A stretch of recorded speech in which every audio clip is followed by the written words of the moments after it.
हाँ जी बेटा, ਆਪਾਂ ਨੈਕਸਟ ਕਰਨਾ non nutritive factor that interfere with nutrient absorption.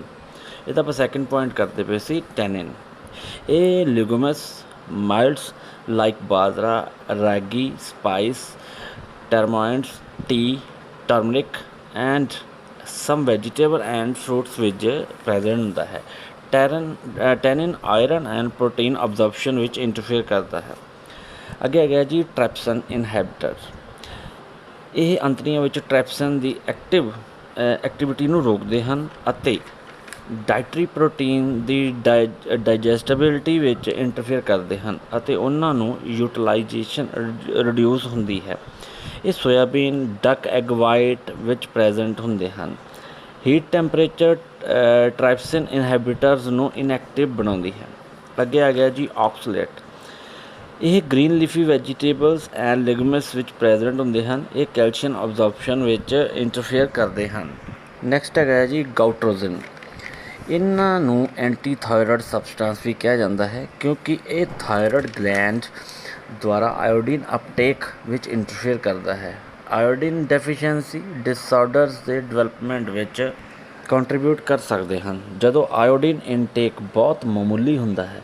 ਇਹ cabbage, cauliflower, turnips, soybean, bajra, peanuts, lentils ਵਿੱਚ ਪ੍ਰੈਜ਼ੈਂਟ ਹੁੰਦਾ ਹੈ। ਅੱਗੇ ਆ ਗਿਆ ਜੀ beneficial non nutritive factor for food. ਇਹਦਾ ਪਹਿਲਾ ਪੁਆਇੰਟ ਹੈਗਾ ਬੇਟਾ ਫਾਈਟੋਕੈਮੀਕਲਸ। ਫਾਈਟੋਕੈਮੀਕਲਸ ਪਲਾਂਟ ਫੂਡ ਜਿਵੇਂ fruit, vegetables, whole grain, beans, nuts and seeds ਵਿੱਚ ਨੈਚੁਰਲੀ ਤੌਰ 'ਤੇ ਕੰਪਾਊਂਡਸ ਹੁੰਦੇ ਹਨ। ਉਹ ਪਲਾਂਟਸ ਨੂੰ ਬੈਕਟੀਰੀਆ, ਵਾਇਰਸ ਐਂਡ ਫੰਗਸ ਤੋਂ ਪ੍ਰੋਟੈਕਟ ਕਰਦੇ ਹਨ। ਇਹਨਾਂ ਵਿੱਚੋਂ ਕੁਝ ਫਾਈਟੋਕੈਮੀਕਲ ਐਂਟੀਆਕਸੀਡੈਂਟ ਵਜੋਂ ਕੰਮ ਕਰਦੇ ਹਨ ਅਤੇ ਸੈਲਜ਼ ਨੂੰ ਡੈਮੇਜ ਤੇ ਹੋਣ ਤੋਂ ਪ੍ਰੋਟੈਕਟ ਕਰਦੇ ਹਨ ਜੋ ਕੈਂਸਰ ਦਾ ਕਾਰਨ ਬਣ ਸਕਦੇ ਹਨ। ਕੈਂਸਰ ਦਾ ਰਿਸਕ ਵੀ ਹੋ ਸਕਦਾ ਹੈ। ਵਧੇਰੇ colourful vegetables, fruits and other plants food ਖਾਣ ਨਾਲ ਘੱਟ ਕੀਤਾ ਜਾ ਸਕਦਾ ਹੈ ਜਿਸ ਵਿੱਚ ਖਾਸ ਫਾਈਟੋਕੈਮੀਕਲਸ। ਇਹਨਾਂ ਵਿੱਚ ਕੁਝ ਫਾਈਟੋਕੈਮੀਕਲ ਜਿਵੇਂ ਯੈਲੋ, ਰੈੱਡ, ਗ੍ਰੀਨ ਵੈਜੀਟੇਬਲਸ ਵਿੱਚ ਬੀਟਾ ਕੈਰੋਟੀਨ ਐਂਡ ਅਦਰ ਕੈਰੋਟੋਨਿਜ਼ ਹਨ। ਗ੍ਰੀਨ ਟੀ ਵਿੱਚ ਫੈਲੋਵਿਨਿਡਸ, ਕ੍ਰਿਸਟੀਫਰੇਜ਼ ਵੈਜੀਟੇਬਲਸ ਵਿੱਚ ਆਈਸੋਟਿਊਸਾਈਨੇਟਸ ਹੁੰਦਾ ਹੈ ਜਿਵੇਂ broccoli, kale, mustard, green turnip greens and ਕਾਲੀਫਲਾਵਰ।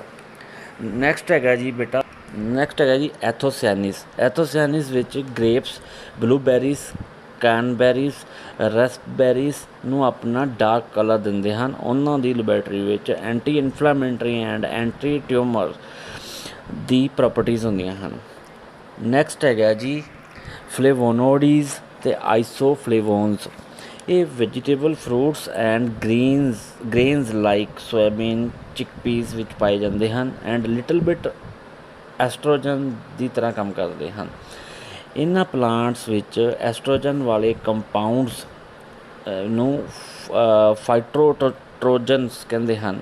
ਆਸਟੋਪੋਰੋਸਿਸ, heart disease, breast cancer and menopause ਦੇ ਸਿੰਪਟਮਸ ਦੇ ਰਿਸਕ ਘਟਾਉਣ ਵਿੱਚ ਹੈਲਪ ਕਰਦੇ ਹਨ। ਨੰਬਰ 4 ਹੈਗਾ ਜੀ artificial ਸਵੀਟਨਰਸ। Artificial sweetener synthetic sugar ਦੇ ਸਬਸਟਾਂਸਿਸ ਹੁੰਦੇ ਹਨ ਜੋ ਨੈਚੁਰਲੀ ਤੌਰ 'ਤੇ ਹੋਣ ਵਾਲੇ ਸਬਸਟਾਂਸ ਤੋਂ ਲਿਆ ਜਾ ਸਕਦਾ ਹੈ। ਇਸ ਵਿੱਚ ਹਰਬਸ, ਸ਼ੂਗਰ ਇਨਕਲੂਡ ਹੁੰਦੇ ਹਨ। ਆਰਟੀਫਿਸ਼ੀਅਲ ਸਵੀਟਨਰਸ ਐਂਡ ਅਟਰੈਕਟਿਵ ਅਲਟਰਨੇਟਿਵਸ ਹੁੰਦੇ ਹਨ ਕਿਉਂਕਿ ਉਹ ਸਾਡੀ ਡਾਈਟ ਵਿੱਚ ਕੋਈ ਕੈਲਰੀਜ਼ ਐਡ ਨਹੀਂ ਕਰਦੇ।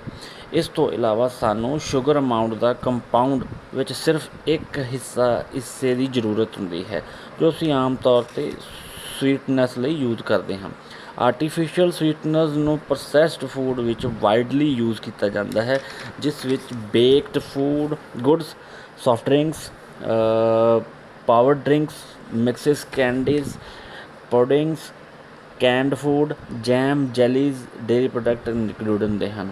ਨੈਕਸਟ ਆ ਗਿਆ ਜੀ ਪ੍ਰਜ਼ਰਵੇਟਿਵਸ। ਪ੍ਰਜ਼ਰਵੇਟਿਵਸ ਨੈਚੁਰਲੀ ਤੌਰ 'ਤੇ ਪੈਦਾ ਹੁੰਦੇ ਹਨ ਔਰ ਸਿੰਥੈਟਿਕਲੀ ਤੌਰ 'ਤੇ ਪ੍ਰੋਡਿਊਸ ਸਬਸਟਾਂਸ ਹੁੰਦੇ ਹਨ। ਜੇ ਫੂਡਸ ਵਿੱਚ ਐਡ ਕੀਤੇ ਜਾਂਦੇ ਹਨ ਤਾਂ ਜੋ ਕਿ ਕਿਸੇ ਅਨਡਿਜ਼ਾਇਰੇਬਲ ਕੈਮੀਕਲ ਚੇਂਜਿਸ ਨੂੰ ਰੋਕਿਆ ਜਾ ਸਕੇ ਅਤੇ ਉਹਨਾਂ ਦੀ ਸ਼ੈਫ ਲਾਈਫ ਨੂੰ ਇਨਕਰੀਜ਼ ਕੀਤਾ ਜਾ ਸਕੇ। ਨੰਬਰ 6 ਹੈਗਾ ਜੀ ਸਪਾਈਸਿਸ। ਸਪਾਈਸਿਸ ਵੱਖਰੇ ਵੱਖਰੇ ਪਲਾਂਟ ਔਰ tree pods, fruits, roots, seeds, stems ਤੋਂ ਆਉਂਦੇ ਹਨ। ਉਹ ਫੂਡ ਨੂੰ ਫਲੇਵਰਿੰਗ, ਕਲਰਿੰਗ ਅਤੇ ਪ੍ਰਜ਼ਰਵਿੰਗ ਕਰਨ ਵਿੱਚ ਯੂਜ਼ ਕੀਤੇ ਜਾਂਦੇ ਹਨ। ਕਈ ਹੋਰ ਫਲੇਵਰਸ ਨੂੰ ਹਾਈਡ ਕਰਨ ਲਈ ਸਪਾਈਸਿਸ ਦੀ ਵਰਤੋਂ ਕੀਤੀ ਜਾਂਦੀ ਹੈ। ਸਪਾਈਸਿਸ ਹਰਬ ਤੋਂ ਵੱਖਰੇ ਹੁੰਦੇ ਹਨ ਜੋ ਲੀਫੀ ਗ੍ਰੀਨ ਪਲਾਂਟ ਦੇ ਪਾਰਟਸ ਹਨ ਜੋ ਫਲੇਵਰਿੰਗ ਲਈ ਔਰ ਗਰਨਿਸ਼ ਲਈ ਯੂਜ਼ ਕੀਤੇ ਜਾਂਦੇ ਹਨ। ਸਪਾਈਸਿਸ ਅਤੇ ਹੋਰ ਯੂਜ਼ ਹੋ ਸਕਦੇ ਹਨ ਇਨਕਲੂਡਡ ਮੈਡੀਸਿਨਲ, ਰਿਲੀਜੀਅਸ ਰਿਚੁਅਲ ਔਰ cosmetics, perfume production, as a vegetable for example turmeric, roots vegetables and garlic ਦੇ ਤੌਰ 'ਤੇ ਐਂਟੀਬਾਇਓਟਿਕ ਦੇ ਤੌਰ 'ਤੇ ਕੰਜ਼ਿਊਮ ਕੀਤੇ ਜਾ ਸਕਦੇ ਹਨ।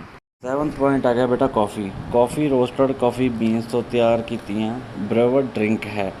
ਕੁਝ ਖਾਸ ਕੌਫੀ ਸਪਾਈਸਿਸ ਦੇ ਬੈਰੀਜ਼ ਦੇ ਸੀਡ ਹਨ। ਜਦੋਂ ਕੌਫੀ ਬੈਰੀਜ਼ ਗ੍ਰੀਨ ਤੋਂ ਬ੍ਰਾਈਟ ਰੈੱਡ ਦੇ ਪੱਕੇ ਰੰਗ ਨੂੰ ਦਰਸਾਉਂਦੀ ਹੈ।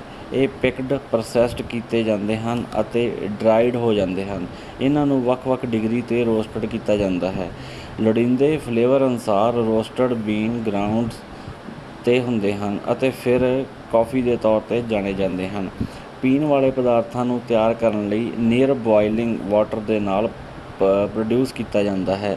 ਕੌਫੀ ਦੇ ਇਸ ਕੈਫੀਨ ਕੰਟੈਂਟ ਕਾਰਨ ਹਿਊਮਨ ਉੱਤੇ ਸਟੀਮੂਲੇਟਿੰਗ ਇਫੈਕਟ ਪਾ ਸਕਦੇ ਹਨ। ਅੱਗੇ ਹੈਗਾ ਜੀ number 2.3 eating for weight control a healthy weight, the pitfall of dieting, food intolerance and food myths. ਪਹਿਲਾ ਹੈਗਾ ਜੀ ਹੈਲਦੀ ਵੇਟ। ਹੈਲਦੀ ਵੇਟ ਉਹ ਹੈ ਜੋ ਤੁਹਾਡੀ ਬਾਡੀ ਟਾਈਪ ਐਂਡ ਵੇਟ ਲਈ ਰਾਈਟ ਹੈ। ਹੈਲਦੀ ਵੇਟ ਮੇਨਟੇਨ ਰੱਖਣ ਦੇ ਬਹੁਤ ਸਾਰੇ ਐਡਵਾਂਟੇਜਸ ਹਨ। ਹੈਲਦੀ ਵੇਟ ਵਾਲਾ ਵਿਅਕਤੀ ਮੋਰ ਲਾਈਕਲੀ ਹੁੰਦਾ ਹੈ ਓਵਰ ਵੇਟ ਵਾਲੇ ਵਿਅਕਤੀ ਦੇ ਹੈਲਦੀ ਲਾਈਫ ਜਿਉਣ ਲਈ। ਹੈਲਦੀ ਬਾਡੀ ਵੇਟ ਦੀ ਅਸੈਸਿੰਗ ਕਰਨ ਦੇ ਬਹੁਤ ਸਾਰੇ ਵੇ ਹਨ ਜਿਨ੍ਹਾਂ ਵਿੱਚ ਹਾਈਟ ਚਾਰਟ ਲਈ ਵੇਟ ਇਨਕਲੂਡ ਹੈ, ਬਾਡੀ ਮਾਸ ਇੰਡੈਕਸ ਔਰ ਬਾਡੀ ਫੈਟ ਪਰਸੈਂਟੇਜ ਦਾ ਅਸੈਸਮੈਂਟ ਹੈ। ਬਾਡੀ ਮਾਸ ਇੰਡੈਕਸ ਕਿਊਟਲ ਦਾ ਇੰਡੈਕਸ ਵੇਟ ਟੂ ਹਾਈਟ ਦੇ ਰਿਲੇਸ਼ਨ ਵਿੱਚ ਇੱਕ ਮਹੱਤਵਪੂਰਨ ਸੂਚਕ ਹੈ। BMI ਇੱਕ ਵਿਅਕਤੀ ਦੇ ਵੇਟ ਕਿਲੋਗ੍ਰਾਮ ਵਿੱਚ ਲਿਆ ਜਾਂਦਾ ਹੈ ਜਿਸ ਦੀ ਹਾਈਟ ਮੀਟਰ ਸਕੁਏਅਰ ਵਿੱਚ ਡਿਵਾਈਡ ਹੁੰਦੀ ਹੈ। ਨਾਓ ਏ ਡੇਜ਼ BMI ਦੀ ਵਰਤੋਂ ਟ੍ਰੈਡੀਸ਼ਨਲ ਦੀ ਬਜਾਏ height, wait, overweight and obesity ਨੂੰ ਡਿਫਾਈਨ ਕਰਨ ਲਈ ਕੀਤੀ ਜਾਂਦੀ ਹੈ। ਇਹਦਾ ਫਾਰਮੂਲਾ ਹੁੰਦਾ BMI = weight in kg upon height in a meter square। ਜੇ BMI 18.5 ਤੋਂ ਲੈਸ ਦੈਨ ਹੈ ਤਾਂ ਵਿਅਕਤੀ ਅੰਡਰਵੇਟ ਕੈਟਾਗਰੀ ਵਿੱਚ ਹੈ। ਜੇ BMI 18.5 ਤੋਂ 24.9 ਦੇ ਵਿਚਕਾਰ ਹੈ ਤਾਂ ਵਿਅਕਤੀ ਨਾਰਮਲ ਵੇਟ ਵਿੱਚ ਰਿਕਮੈਂਡ ਕੀਤਾ ਜਾਂਦਾ ਹੈ। ਜੇ BMI 25 ਤੋਂ 29.9 ਹੈ ਤਾਂ ਵਿਅਕਤੀ ਓਵਰਵੇਟ ਕੈਟਾਗਰੀ ਵਿੱਚ ਆਉਂਦਾ ਹੈ। ਜੇ BMI 30 ਤੋਂ ਹਾਇਰ ਹੈ ਤਾਂ ਵਿਅਕਤੀ ਓਬੇਸ ਕੈਟਾਗਰੀ ਵਿੱਚ ਆਉਂਦਾ ਹੈ ਤਾਂ ਹੈਲਦੀ ਰਹਿਣ ਲਈ ਉਸ ਨੂੰ ਵੇਟ ਲੂਜ਼ ਕਰਨਾ ਪਵੇਗਾ ਅਤੇ ਆਪਣੀ ਈਟਿੰਗ ਹੈਬਿਟਸ ਚੇਂਜ ਕਰਨੀਆਂ ਪੈਣਗੀਆਂ ਹੈਲਦੀ ਰਹਿਣ ਦੇ ਲਈ। ਇਹ ਯਾਦ ਰੱਖਣਾ ਇੰਪੋਰਟੈਂਟ ਹੈ ਕਿ BMI ਹੈਲਥ ਦਾ ਓਨਲੀ ਮੇਜਰ ਹੈ। ਇੱਕ ਵਿਅਕਤੀ ਜੋ BMI ਚਾਰਟ ਦੇ ਅਕੋਰਡਿੰਗ ਨਾਰਮਲ ਵੇਟ ਨਹੀਂ ਹੈ ਉਹ ਹੈਲਦੀ ਹੋ ਸਕਦਾ ਹੈ ਜੇਕਰ ਉਹ ਆਪਣੀਆਂ eating habit and regular exercise ਕੀਤੀ ਜਾਵੇ। ਉਹ ਲੋਕ ਜੋ ਥਿਨ ਹੁੰਦੇ ਹਨ, ਐਕਸਰਸਾਈਜ਼ ਨਹੀਂ ਕਰਦੇ ਔਰ ਨਿਊਟ੍ਰੀਟਿਵਸ ਫੂਡ ਨਹੀਂ ਲੈਂਦੇ, ਉਹ ਜ਼ਰੂਰੀ ਨਹੀਂ ਹਨ ਹੈਲਦੀ ਕਿਉਂਕਿ ਉਹ ਥਿਨ ਹਨ। ਅੱਗੇ ਆ ਗਿਆ ਜੀ ਵੇਸਟ ਸਾਈਜ਼। ਇੰਟਰਾ ਐਬਡੋਮੀਨਲ ਔਰ ਵਿਸਰਲ ਫੈਟ ਦਾ ਕਾਰਡੀਓਵੈਸਕੂਲਰ ਡਿਜ਼ੀਜ਼ ਨਾਲ ਖਾਸ ਤੌਰ 'ਤੇ ਸਟਰੋਂਗ ਕੋਰਿਲੇਸ਼ਨ ਹੈ। ਇਸ ਦਾ ਮੁਲਾਂਕਣ ਵੇਸਟ ਸਰਕਮਫਰੈਂਸ ਔਰ ਕੈਲਕੂਲੇਟਿੰਗ ਵੇਸਟ ਔਰ ਹਿਪ ਨੂੰ ਮੇਜਰ ਕਰਕੇ ਕੀਤਾ ਜਾ ਸਕਦਾ ਹੈ। ਉਹ ਲੋਕ ਜੋ ਐਪਲ ਸ਼ੇਪ ਹਨ ਅਤੇ ਉਹਨਾਂ ਦੇ ਬੈਲੀ ਦੇ ਆਲੇ ਦੁਆਲੇ ਫੈਟ ਹੁੰਦੀ ਹੈ, ਉਹਨਾਂ ਲੋਕਾਂ ਨੂੰ ਵੇਟ ਰਿਲੇਟਡ ਡਿਜ਼ੀਜ਼ ਦੀ ਵੱਧ ਸੰਭਾਵਨਾ ਹੁੰਦੀ ਹੈ ਜਿਹੜੇ ਪੀਅਰ ਸ਼ੇਪਡ ਹੁੰਦੇ ਹਨ ਅਤੇ ਜ਼ਿਆਦਾ ਫੈਟ ਆਪਣੇ ਹਿਪ ਦੇ ਦੁਆਲੇ ਸਟੋਰ ਕਰਦੇ ਹਨ। ਡਿਜ਼ੀਜ਼ ਜੋ ਵੇਟ ਰਿਲੇਟਡ ਹਨ ਉਹਨਾਂ ਵਿੱਚ type 2 diabetes, heart disease and high blood pressure include ਹੁੰਦਾ ਹੈ।